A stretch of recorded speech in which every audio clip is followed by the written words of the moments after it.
Hey YouTube, so we are at Rausch Creek. This is a COVID opening weekend, so you could ignore the big blue loop around with the phone numbers.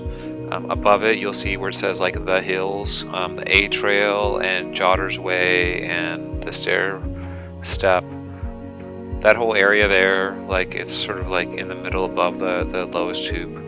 From walking the park up to the parking lot is where we're at, or where we're going, and we are basically near the end of our day. This is a green guided ride. It's an official park green guided ride. Offroad-consulting does the official rides or whatever. You can sign up with them, or you can sign up at the park or whatever, or sign up with the park. But you'll end up in one of these groups.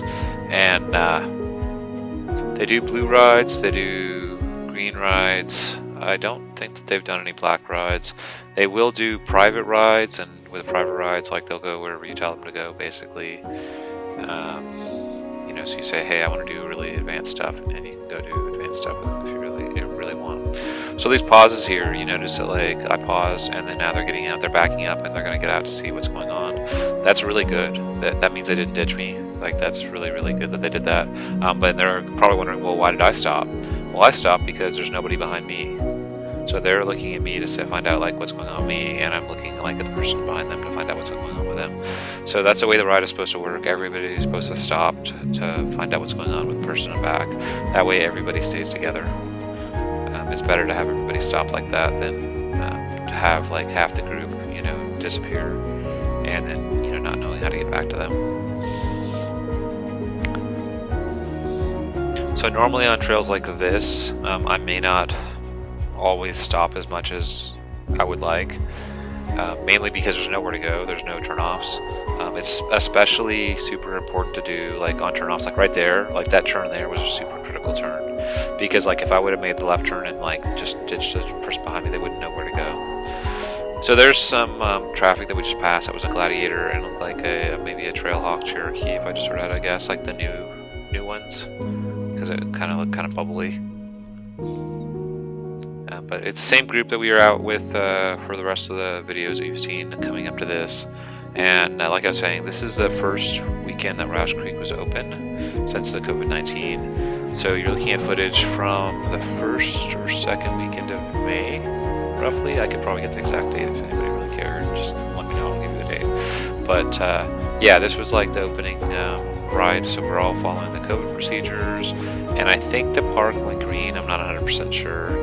And what I mean by that is the PA governor was using these like colors or whatever. These zone colors was like yellow, and then red, yellow, green, I think, were the colors that they were using. Not to be confused with the colors that we use for the trail colors. So they were stepping down the level of warning or protection or whatever. And I think right now they're green.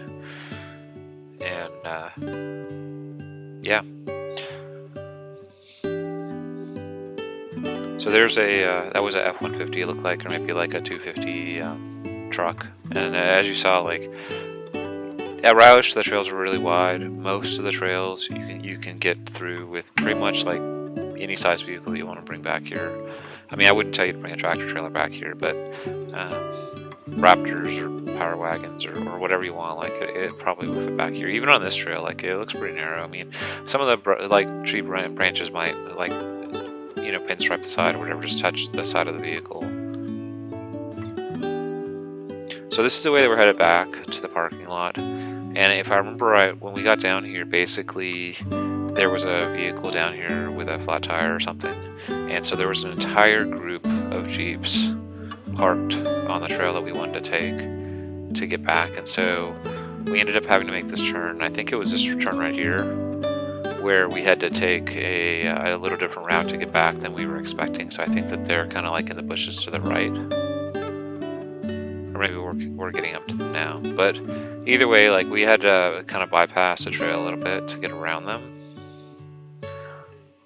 And in the process of bypassing them, we ended up like losing a couple Jeeps that kind of got stuck behind some other vehicles or something, because everybody was trying to figure out how to get around the vehicles. Now that interesting trail on the left, I've done that trail also, but I did that trail on the left with a white Jeep, and I think it was with like Doberman Racing, I think was the group that I did it with. And I think that's a black, that trail left. I could be wrong, but I think it's a Rausch Creek black, which would be probably in difficulty like a 6 or a 7. So like it would probably be like similar to like a AOA blue. But that's because like at AOA, and that wasn't the group I was thinking of. I think there was another group that was blocking us.